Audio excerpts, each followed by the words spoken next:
नमस्कार दोस्तों, मैं आप सभी लोगों का एचपी पाठशाला का स्वागत करता हूं। हम सभी लोग उत्तर प्रदेश जीके पढ़ रहे थे, तो उसका एक लेक्चर हो गया था। उसी के आगे ऐतिहासिक काल से हम सभी लोग आज आगे पढ़ेंगे, जो कि हमारे एग्रीकल्चर जो टीए की भर्ती होने वाली है उसके लिहाज से बहुत ही इंपॉर्टेंट है।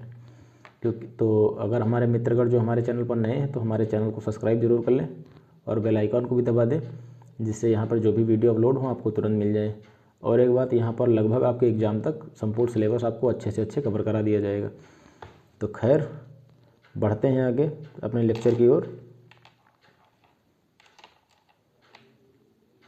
जो ऐतिहासिक काल था हमें उसके बारे में पढ़ना है, तो देखते हैं अपने ऐतिहासिक काल के बारे में।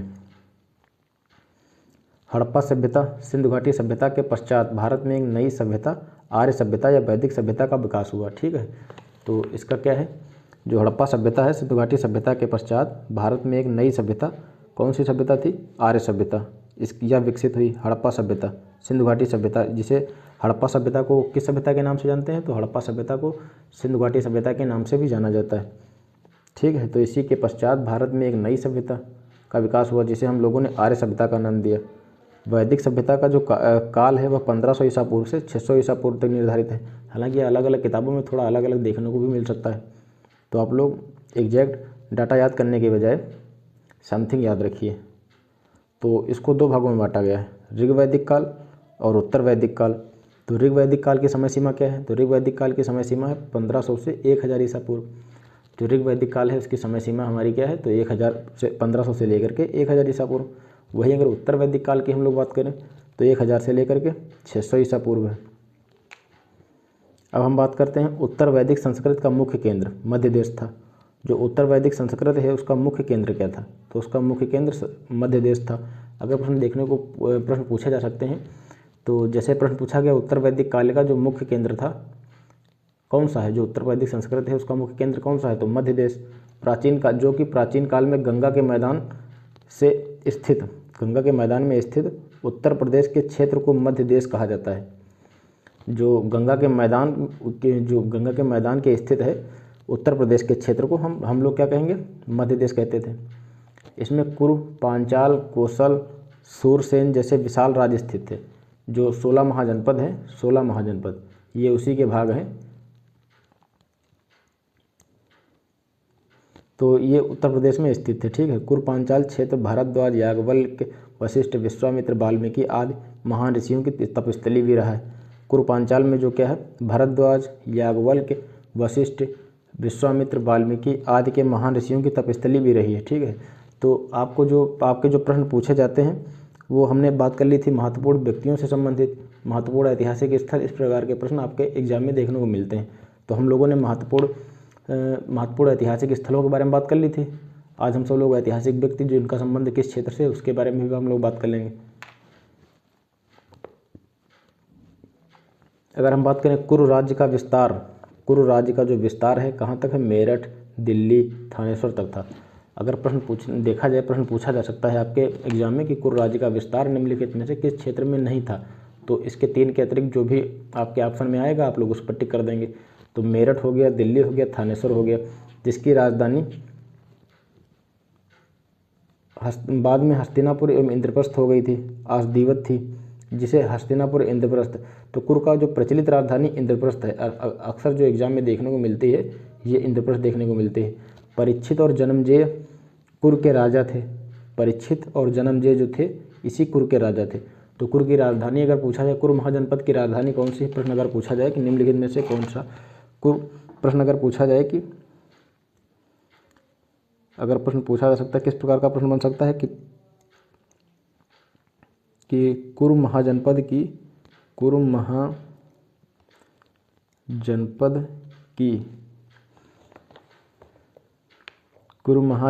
की राजधानी कौन सी है? ए दे दे ऑप्शन, मेरठ, बी ऑप्शन दे दे इंद्रप्रस्थ,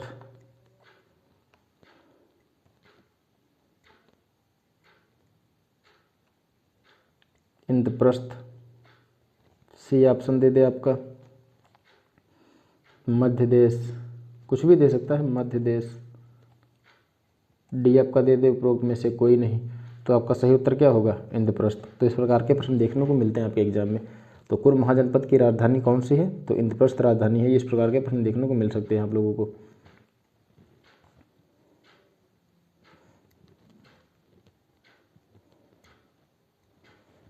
तो परीक्षित और जन्मेजय इसी कुर्राज्य के राजा थे, ठीक है। इस काल का इतिहास ऋग्वेद के आधार पर विकसित संहिताओं, ब्राह्मणों, ग्रंथों, आरण्यक तथा उपनिषद से ज्ञात होता है। इस काल में हमें 4 प्रकार के मृदभांड प्राप्त होते हैं: काला, लाल, चित्रित धूसर, लाल मृदभांड, काले लेपयुक्त मृदभांड। इस बहुत ही पूछे जाने वाले प्रश्न हैं। लाल मृदभांड जो है संपूर्ण उत्तर प्रदेश से प्राप्त हुए हैं। जो लाल मृदभांड हैं ये संपूर्ण उत्तर प्रदेश से प्राप्त हुए हैं। अब उत्तर वैदिक काल के अंतिम कालखंड में उत्तर प्रदेश को 2 सर्वाधिक महत्वपूर्ण महाकाव्यों की रचना की गई। एक रामायण हो गया, एक आपका महाभारत हो गया। तो रामायण के रचयिता कौन थे? वाल्मीकि द्वारा रचित है। किसके द्वारा? वाल्मीकि द्वारा। महाभारत की अगर हम बात करें तो वेदव्यास द्वारा, वेदव्यास जी के द्वारा रचित की गई महाभारत। आप लोग इससे तो हालांकि परिचित ही होंगे। अब हमारा जैन धर्म है, ठीक है। तो इसको हम देखते हैं इसमें क्या क्या पढ़ना है। जैन धर्म हमारा हो गया। जैन धर्म आपको एक टॉपिक दिया गया है क्योंकि ये उत्तर प्रदेश से देखने को मिलते हैं। जैन धर्म हो गया, बौद्ध धर्म हो गया। तो इसको समझने से पहले हम सभी लोग क्या करते हैं, अच्छा हम पहले जैन धर्म को पढ़ लेते हैं। इसके बाद जो महत्वपूर्ण व्यक्ति जो रह गया था उसको आप लोगों को एक एक करके बताते हैं। तो पहले हम लोग जैन धर्म देख लेते हैं। तो जैन धर्म को संपूर्ण नहीं पढ़ना है, जो उत्तर प्रदेश के लिहाज से है वही पढ़ना है, महत्वपूर्ण बातें पढ़ना है। तो भारत में 6ठी शताब्दी ईसा पूर्व में 2 नए धर्म, जैन धर्म एवं बौद्ध धर्म। थोड़ा टाइपिंग मिस्टेक है दोस्तों। जैन धर्म एवं बौद्ध धर्म का उदय हुआ था, ठीक है। भारत में मुख्यतः मध्य देश, वर्तमान जिसे मध्य देश जो था वर्तमान में उसे उत्तर प्रदेश के नाम से जाना जाता है, इन धर्मों का व्यापक प्रभाव पड़ा। जैन धर्म के जो संस्थापक थे प्रथम तीर्थंकर ऋषभदेव थे। तो जैन धर्म के संस्थापक कौन थे? तो ऋषभदेव थे, ठीक है। वो प्रथम तीर्थंकर, इनको जो ये लोग थे इन्हें तीर्थंकर भी कहा जाता था। जबकि 23वें तीर्थंकर पार्श्वनाथ जो काशी के इक्ष्वाक वंश के राजा अशोचेन के पुत्र थे। बहुत ही इंपॉर्टेंट लाइन है। जैन धर्म के संस्थापक एवं प्रथम तीर्थंकर कौन थे? ऋषभदेव थे। जबकि जो 23वें तीर्थंकर थे पार्श्वनाथ, जो काशी के इक्ष्वाक वंश के राजा अशोचेन जी के पुत्र थे। तो जो ऋषभदेव थे वो जब नहीं जो 23वें तीर्थंकर थे पार्श्वनाथ जी थे, काशी से संबंधित। तो ये प्रश्न पूछा जाता है कि पार्श्वनाथ का संबंध किस क्षेत्र से है? तो काशी से। पार्श्वनाथ का जो संबंध है ये काशी से संबंधित है, ठीक है। ये कहाँ से संबंधित है? तो काशी से संबंधित है। इक्ष्वाक वंश के राजा अशोचेन जी के पुत्र थे ये। जैन धर्म के 24वें तीर्थंकर महावीर स्वामी जी का जन्म, ये अक्सर पूछा जाने वाला प्रश्न है। 24वें तीर्थंकर कौन है? महावीर स्वामी है। इनका जन्म कब हुआ? तो 540 ईसा पूर्व कुंडग्राम, वैशाली के निकट कुंडग्राम में हुआ था। तो महावीर स्वामी जी का जन्म कहाँ हुआ? वैशाली के निकट कुंडग्राम में हुआ था। महावीर स्वामी के पिता का नाम क्या था? तो सिद्धार्थ था। अगर इनकी माता का नाम बात करें तो त्रिशला था। माता का नाम इनका क्या था? त्रिशला था, जो कि लिच्छिव के राजा चेटक की बहन थी। लिच्छिव के राजा चेटक की बहन थी। तो इसको फिर से समझ लेते हैं क्योंकि बहुत इंपॉर्टेंट है। 24वें तीर्थंकर महावीर स्वामी जी का जन्म कब हुआ? 540 ईसा पूर्व वैशाली के निकट कुंडग्राम में हुआ था, ठीक है। महावीर स्वामी के पिता, इनके पिता का नाम क्या था? सिद्धार्थ था। इनकी माता का नाम क्या था? तो इनकी माता का नाम त्रिशला देवी था, जो कि लिच्छिव के राजा चेटक की बहन थी, ठीक है। अगर पूछा जाए कि जो महावीर स्वामी जी की जो माता जी हैं वह किस क्षेत्र से संबंधित है? तो लिच्छिव से संबंधित थी। जिनका नाम क्या था? तो त्रिशला नाम था। अब हम बात करते हैं, ये महत्वपूर्ण फैक्ट है, इसको याद रखिए। महावीर स्वामी से पहले अजीतनाथ अयोध्या से संबंधित थे। आ से अजीतनाथ और आ से अयोध्या हो गया आपका। तो अजीतनाथ का संबंध कहाँ से था? अयोध्या से था। संभवनाथ का संबंध श्रावस्ती से था। अभिनंदन नाथ का संबंध अयोध्या से था। सुमितनाथ का संबंध अयोध्या से था। पद्म प्रभु कौशाम्बी से संबंधित थे। सुपार्श्वनाथ वाराणसी से संबंधित थे। पार्श्वनाथ वाराणसी से संबंधित थे। आदि प्रसिद्ध तीर्थंकरों का जन्म उत्तर प्रदेश में हुआ था। अगर मान लीजिए आपका प्रश्न मिलान टाइप का आ जाए कि निम्नलिखित में से किसका संबंध कहाँ से था, इसका उचित मिलान कीजिए, क्योंकि आज वर्तमान समय में प्रश्न ऐसे ही देखने को मिल रहे हैं, इसी प्रकार के प्रश्न आ रहे हैं। तो आप लोग ऐसे इसको याद रखिए। इसे एक बार फिर से समझ लेते हैं। अजीतनाथ का संबंध कहाँ से था? तो अयोध्या से था। आ से आपका अजीतनाथ हो गया, आ से अयोध्या हो गया, ठीक। अगर हम बात करें संभवनाथ कहाँ से थे, तो श्रावस्ती से थे। संभवनाथ का संबंध कहाँ से था, सा से श्रावस्ती हो गया, सा से संबंध संभवनाथ हो गया। अभिनंदन नाथ, अभिनंदन नाथ आ से आपका अयोध्या हो गया, आ से अभिनंदन नाथ हो गया। सुमित नाथ, अभिनंदन नाथ, सुमित नाथ, अजीत नाथ, ये सभी कहाँ से संबंधित हैं, आपके इधर नोट कर लेते हैं ताकि आपको समझने में आसानी हो जाए। ये हो गए अजीत नाथ, ये हो गए अजीत नाथ, अभिनंदन नाथ, अभिनंदन, ये हो गए अभिनंदन नाथ, अजीत नाथ, अभिनंदन नाथ, सुमित नाथ। ये आपके एग्जाम में देखने को मिल सकता है, आप लोग इसको याद रखिए। ये हो गया सुमित नाथ। तो अजीत नाथ, अभिनंदन नाथ, सुमित नाथ, ये आपके कहाँ से संबंधित हैं, ये सभी लोगों का संबंध कहाँ से है, अयोध्या से है। कहाँ से संबंधित हैं, ये सभी लोग अयोध्या से संबंधित हैं। और पद्म प्रभु, पद्म प्रभु का संबंध कहाँ से है, कौशाम्बी से। सुपार्श्वनाथ का संबंध कहाँ से है, वाराणसी से संबंधित है इनका। पार्श्वनाथ, सुपार्श्वनाथ, देखो पार्श्वनाथ, पार्श्व के नाथ के आगे सा लगा दिया गया, तो इन दोनों लोगों का संबंध कहाँ से, वाराणसी से है। तो आदि प्रसिद्ध जो तीर्थंकर थे, ये उत्तर प्रदेश में इन लोगों का क्या हुआ था, जन्म हुआ था। ठीक है, तो आप लोगों को ऐसे याद रखना, उम्मीद है आप लोगों को ये बातें समझ में आ गई होंगी। तो अब आगे बढ़ते हैं। उत्तर भारत में जैन धर्म के दो प्रमुख केंद्र, किसके, जैन धर्म के दो प्रमुख केंद्र। पहला क्या, मथुरा उत्तर प्रदेश, उज्जैन मध्य प्रदेश में स्थित है। तो उत्तर भारत में जो जैन धर्म के, उत्तर भारत अच्छा कौन सा है आपका, जैसे ये हमारा भारत का नक्शा है, ठीक है।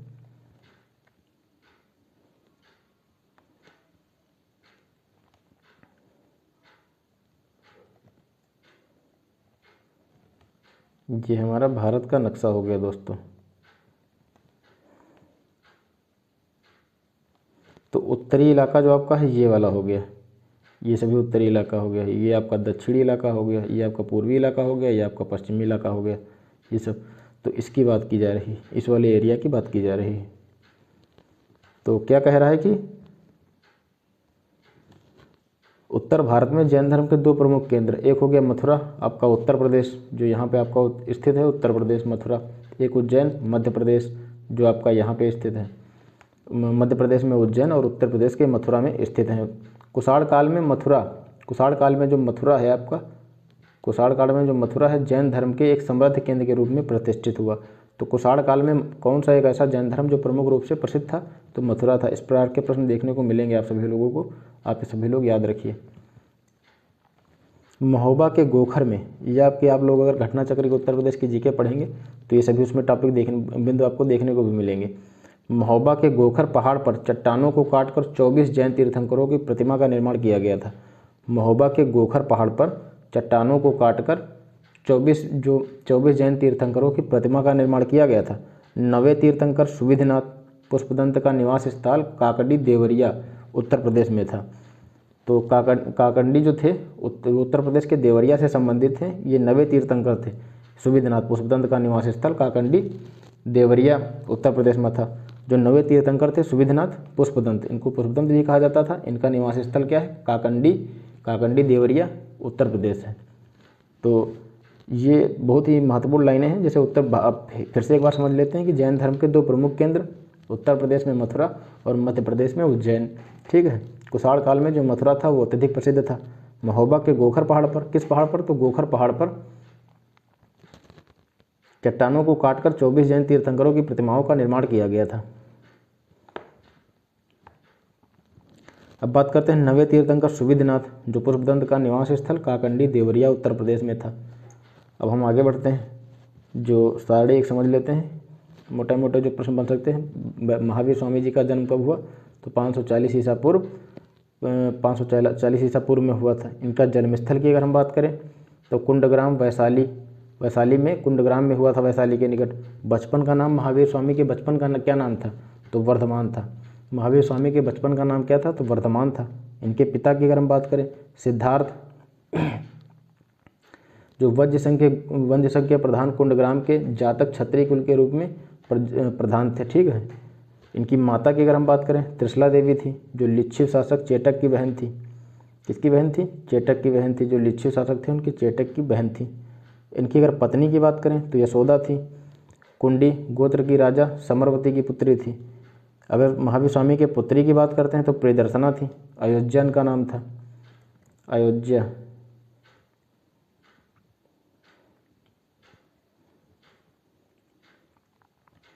इनके दामाद जामाल थे प्रथम। इनके जो प्रथम, हालांकि महावीर स्वामी का इन्होंने प्रथम रूप से विरोध भी करा था। इनके शिष्य भी थे किंतु इन्होंने विरोध भी किया था महावीर स्वामी की ज्ञान प्राप्ति के 14वें वर्ष। गृह त्याग 30 वर्ष की या कभी कभी 32 वर्ष की आयु में बड़े भाई नंदवर्धन की आज्ञा से ज्ञान अपना जो गृह था त्याग कर दिया था उन्होंने। तो यह प्रश्न पूछा जाता है कि महावीर स्वामी ने जब अपना गृह त्याग किया था तो किसकी अनुमति ली थी? तो अपने बड़े भाई नंदवर्धन की अनुमति ली थी। किसकी ली थी? तो नंदवर्धन की अनुमति ली थी। 12 वर्ष की तपस्या के बाद जंभिक ग्राम में ऋजुपालिका नदी के तट पर साल वृक्ष के नीचे महावीर स्वामी को ज्ञान प्राप्त हुआ था। तो प्रश्न किस प्रकार का बन सकता है कि निम्नलिखित में से कौन सी ऐसी नदी है जिसके तट पर महावीर स्वामी को ज्ञान प्राप्त हुआ था? तो ऋजुपालिका नदी के किनारे। किस ग्राम में? तो जंभिक ग्राम में। कौन सा वृक्ष था? तो साल वृक्ष था। 12 वर्ष की आयु की बात की जा रही है। प्रमुख उपदेश राजगृह में वितुलाचल पहाड़ी पर स्थित वाराकन नदी के तट पर उन्होंने प्रमुख उपदेश दिया था। ठीक है। अगर इनके शिष्य की बात करें तो जामाल, ये प्रथम विरोधी भी थे, हमने अभी ऊपर पढ़ लिया, प्रथम विरोधी भी थे महावीर स्वामी जी के। ठीक है। इनके दामाद भी थे और प्रथम शिष्य भी थे। अब अगर हम ये शिष्य बात करें तो मक्खल गोसाल आजीवक संप्रदाय के जो संस्थापक थे उनके शिष्य थे। मक्खल गोसाल आजीवक संप्रदाय के जो संस्थापक थे उनके शिष्य थे। प्रमुख उपाधि केवलिन या कैवल्य सर्वोच्च। कैवल्य का तात्पर्य क्या होता है? यह पूछा जाता है कि जो जैन धर्म में प्रचलित शब्द कैवल्य है इसका शाब्दिक अर्थ क्या है? तो सर्वोच्च ज्ञान जो प्राप्त व्यक्ति होता है उसको हम क्या कहते हैं? कैवल्य कहते हैं।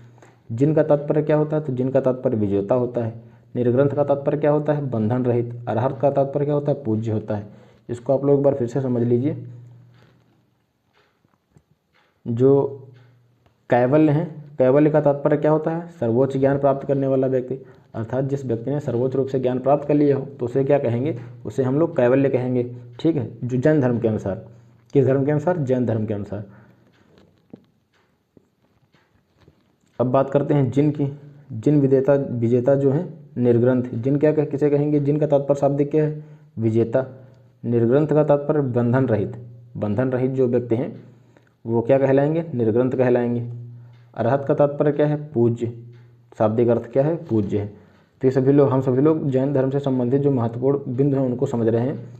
निर्वाण पावापुरी में महावीर स्वामी का जो निर्वाण हुआ था कहाँ हुआ था? पावापुरी में, राजगृह के निकट। अच्छा, ये भी प्रश्न पूछा जाता है कि राजगृह जो है कहाँ पर स्थित है? किस देश में या किस राज्य में स्थित है? तो बिहार में स्थित है। किस राज्य में स्थित है राजगृह? बिहार में स्थित है। 72 वर्ष की आयु में 468 ईसा पूर्व उन्होंने अपना शरीर त्याग दिया था सत्यपाल के यहाँ, जो मल्लगढ़ राज्य के प्रधान थे। मल्लगढ़ राज्य के प्रधान कौन थे? सत्यपाल, जिनके यहाँ उन्होंने अपना निर्वाण किया था। अब उत्तर प्रदेश के जो प्रमुख जैन तीर्थंकर या जैन तीर्थ स्थल हैं हम उन पर बात कर लेते हैं क्योंकि ये आपके एग्जाम के लिहाज से महत्वपूर्ण है। तो अयोध्या, अब हम बात करते हैं अयोध्या की। किसकी बात करेंगे? तो अयोध्या की। तो अयोध्या की बात करते हैं। जैन धर्म के प्रथम तीर्थंकर, अभी हमने ऊपर पढ़ा है कि जो जैन धर्म के प्रथम तीर्थंकर कौन थे? ऋषभदेव। द्वितीय तीर्थंकर भगवान अजितनाथ। ठीक है। चतुर्थ तीर्थंकर भगवान अभिनंदननाथ। पांचवें तीर्थंकर सुमितनाथ। इन सबका जन्मस्थल क्या है? तो इन सबका जन्मस्थल अयोध्या है। आपको मिलान करने वाले प्रश्न आ सकते हैं। जैसे किस प्रकार के प्रश्न आ सकते हैं? ज़रा इसको साइड में कर लेते हैं और इधर समझते हैं। जैसे दे दिया गया निम्नलिखित में सही युग्मों का मिलान कीजिए। क्या दिया गया? निम्न में से सही युग्मों का मिलान कीजिए।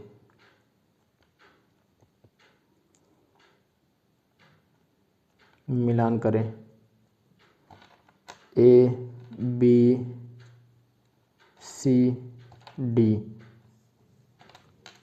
या निम्नलिखित में से कौन सा, हाँ, सही युग्मों का मिलान करें या कौन सा सही है। ठीक है। तो जैसे दे दिया गया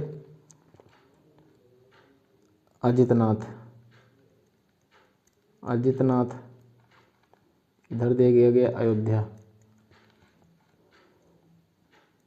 इधर दे दिया गया अयोध्या आपका, इधर दे दिया गया सुमितनाथ, सुमितनाथ,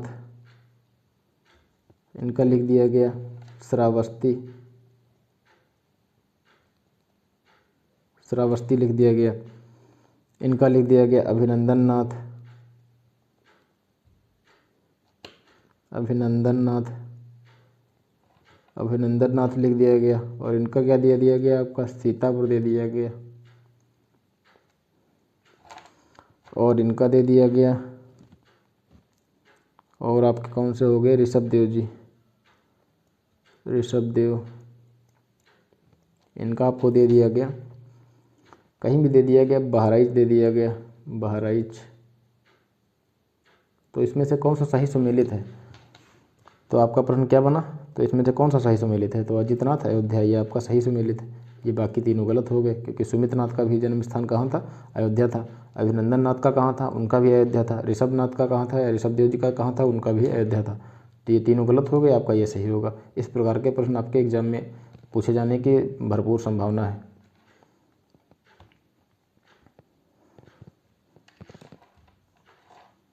तो आप लोग समझ गए कि अयोध्या से संबंध किनका किनका है। अजीतनाथ प्रथम तीर्थंकर भगवान ऋषभदेव, द्वितीय तीर्थंकर भगवान अजीतनाथ, चतुर्थ तीर्थंकर भगवान अभिनंदन नाथ, पांचवें तीर्थंकर भगवान सुमितनाथ। इन सब का जन्म स्थान कहाँ है? अयोध्या में है। अब वाराणसी से संबंध किसका है?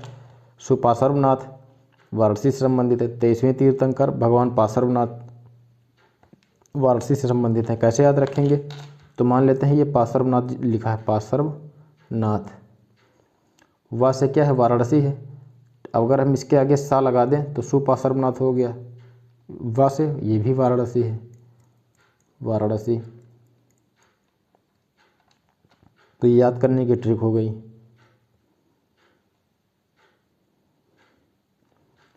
तो सप्तम तीर्थंकर जो 7वें थे सुपार्श्वनाथ जी, एवं 23वें पार्श्वनाथ, इन सबका जन्म क्या है? तो वाराणसी से जन्म स्थल इनका संबंध रखता है। अगला हमारा है कौशाम्बी।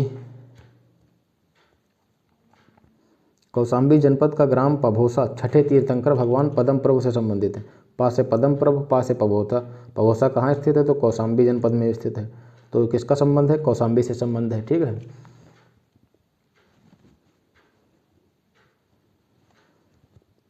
सप्तम जो कौशाम्बी जनपद का ग्राम पभोसा है, छठे तीर्थंकर भगवान पद्म प्रभु से संबंधित है कौशाम्बी। तो पा से आपका हो गया पभोसा, और ये पभोसा कहाँ स्थित है? कौशाम्बी जनपद में स्थित है। किसका संबंध है?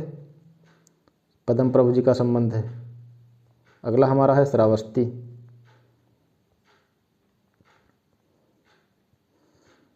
अगला हमारा है श्रावस्ती, तृतीय तीर्थंकर भगवान संभवनाथ एवं विख्यात शोभनाथ। संभवनाथ, शोभनाथ, इनका कहाँ जो मंदिर से संबंधित स्थल है? श्रावस्ती। तो संभवनाथ शोभनाथ का संबंध कहाँ से है? श्रावस्ती से संबंध है, श्रावस्ती से संबंध है आप लोग इनका। अगले हमारे देवताओं के किले के रूप में विख्यात प्राचीन जैन मूर्तियों शिल्पकला है प्रसिद्ध देवगढ़ है।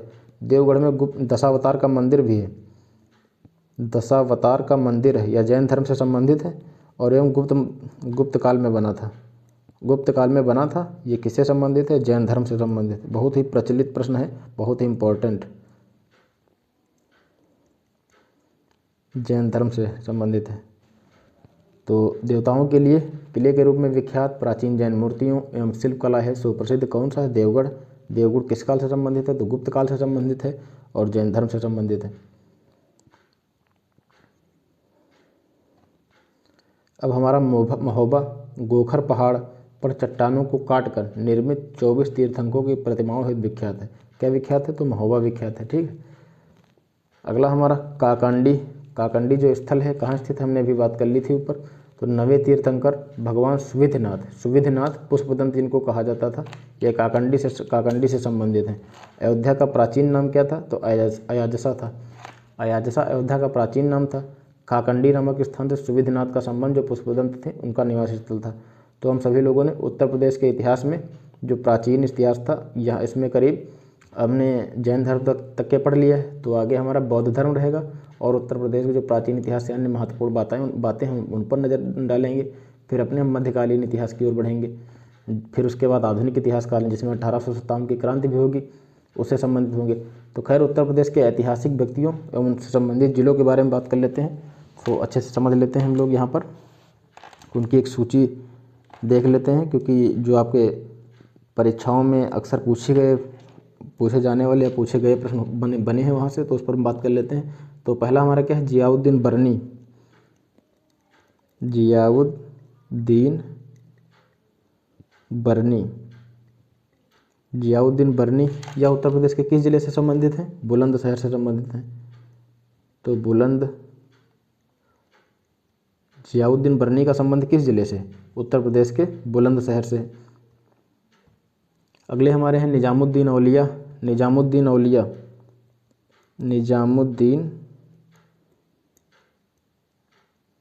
औलिया, आप सभी लोग इसको ज़रूर याद रखें।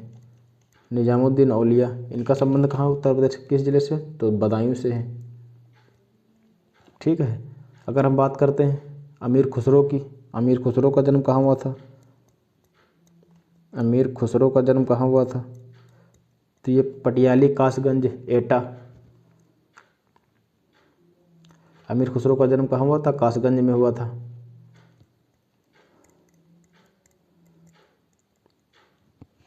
अगले हमारे कौन से हैं? तो अगले हमारे ये बहुत ही चर्चित हैं, पूछा भी जाता है। अशफाक उल्ला खां, राम प्रसाद बिस्मिल और रोशन सिंह, इनका जन्म कहाँ हुआ था? तो शाहजहाँपुर में हुआ था। तो शाहजहाँपुर से किसका किसका संबंध है देख लेते हैं। शाहजहाँपुर से किसका किसका संबंध है? तो शाहजहाँपुर से संबंध किसका किसका है? राम प्रसाद बिस्मिल जी का, राम प्रसाद बिस्मिल का, और अशफाक उल्ला खां, अशफाक उल्ला खां, ये हो गया अशफाक उल्ला खां। और किसका? रोशन सिंह का, ये हो गया आपका रोशन सिंह।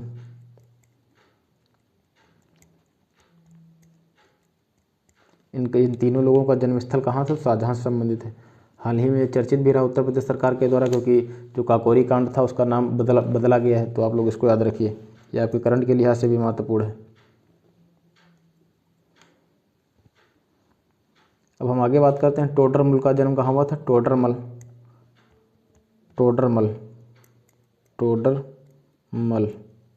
का जन्म कहाँ हुआ था? सीतापुर। टोडरमल का जन्म सीतापुर से संबंधित है। हजरत मोहानी का जन्म कहाँ हुआ था? उन्नाव में हुआ था। अजीजन बेगम की बात कर लेते हैं, जो बेगम हजरत महल हैं, उनका संबंध किससे है? बेगम हजरत महल,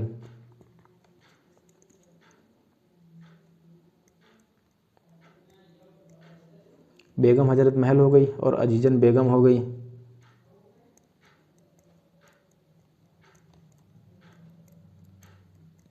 इनका संबंध कहाँ से है? तो इनका संबंध लखनऊ से है। ये बहुत ही इंपॉर्टेंट है, 1857 का आपसे अलग से पढ़ना भी है। राजेंद्र लोहड़ी को कहाँ फांसी दी गई है? तो गोंडा में दी गई है। अब देख लेते हैं अलग अलग जो काकोरी कांड में शामिल लोग थे उनको फांसी कहाँ कहाँ दी गई थी। तो राजेंद्र लोहड़ी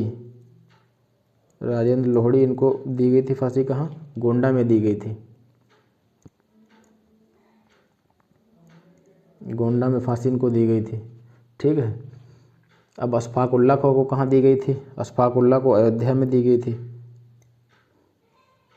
अशफाक उल्ला खां, क्योंकि जिला भी बदल दिया गया, तो कहाँ दी गई थी अशफाक उल्ला खां को फांसी? अयोध्या। इसका नाम बदल दिया गया, पूर्व नाम इसका फैजाबाद था। अयोध्या। गौतम बुद्ध का महापरिनिर्वाण कहाँ हुआ? तो गौतम बुद्ध की अगर हम बात करें, जी का जो महापरिनिर्वाण हुआ था कहाँ हुआ था? कुशीनगर में हुआ था। हम इस पर अलग से बात करेंगे बौद्ध धर्म पर, तो अच्छे से समझेंगे। गौतम बुद्ध का महापरिनिर्वाण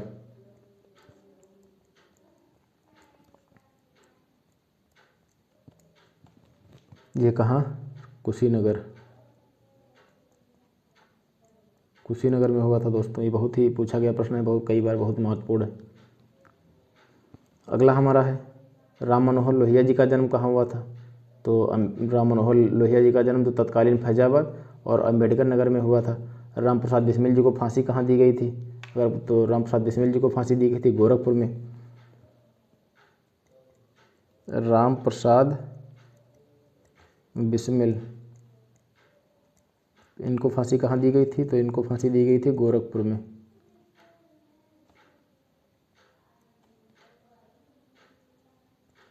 राम प्रसाद बिस्मिल जी को गोरखपुर में फांसी दी गई थी। ठीक है।